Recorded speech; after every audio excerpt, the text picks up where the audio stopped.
Ketika Winda sama orang tuanya jadi terkejut lagi.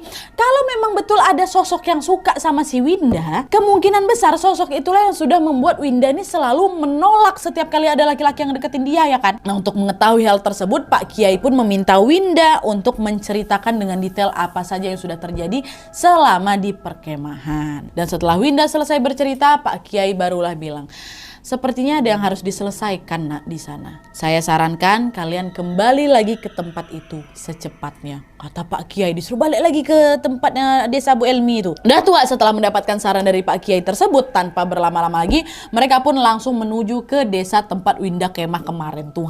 Dan untungnya Winda kan masih nyimpan nomor HP Pak Gio tuh. Dia pun langsung menghubungi beliau dan mengabarkan bahwa, Bapak, saya beserta keluarga lagi OTW perjalanan ke desa, Pak, ya. Katanya, oh iya, nak, kami tunggu. Sesampai di rumahnya Pak Gio, Winda dan keluarga pun langsung dipersilakan masuk.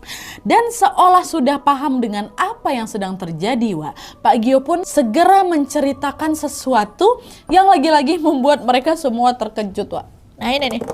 Ini part yang aku bilang plot twist di akhir cerita. Kalian tahu, di momen itu Pak Gio bilang, Nak Winda, maaf, Bapak baru bilang sekarang. Bapak kira setelah kamu pulang, kamu bakal baik-baik aja. Ada sesuatu yang harus kamu tahu, Nak. Sesuatu apa, Pak? Ada apa ini sebenarnya? Kamu ingat waktu kamu ke pantai, kamu bilang kalau ada yang ngejar kamu dari belakang? Iya, Pak, ingat. Siapa tuh dia? Dia bukan pembina kamu, Nak. Dia memang sosok yang udah lama ada di sana. Dulu, Nak, di pantai itu ada laki-laki yang meninggal karena tenggelam pada saat mancing. Dan laki-laki itu adalah anak dari orang yang rumahnya kamu tempati pada saat kemah di sini. Hah? Bu Elmi, Pak? Itu anaknya Bu Elmi yang meninggal? Iya, betul. Tapi laki-laki itu meninggalnya nggak wajar, Nak. Bukan kecelakaan, tapi karena disengaja, kata Pak Gio. Nah, mendengar ucapan Pak Gio, Winda dan keluarga jadi makin tercengang lagi. Dengan panik mereka pun nanya balik, Pak, meninggal nggak wajar gimana nih, Pak, maksudnya? Meninggal disengaja? Lalu dengan nafas berat Pak Gio pun melanjutkan ceritanya.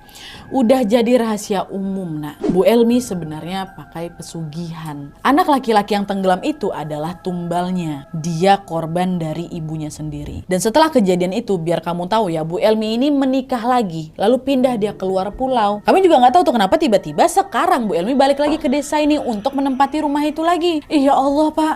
Jadi yang ngejar saya kemarin itu anaknya Bu Elmi. Tapi kenapa saya dikejar sama dia, Pak? Nah, sosok itu sepertinya udah ngerasa cocok sama kamu, Winda. Dia ngerasa terpanggil waktu kamu ngambil kerang di pantai itu. Nah, pas dia ngikutin kamu, ternyata kamu tinggal di rumah ibunya yang dulu juga jadi rumahnya dia. Dan satu hal lagi, Bapak tahu kamu tidur di kamar belakang kan? Itu dulunya kamar si anak ini, Nak. Kata siapa, Pak Gio? Apa yang disampaikan sama Pak Gio itu bagaikan petir di siang bolong, Nadia. Aku sama keluargaku kaget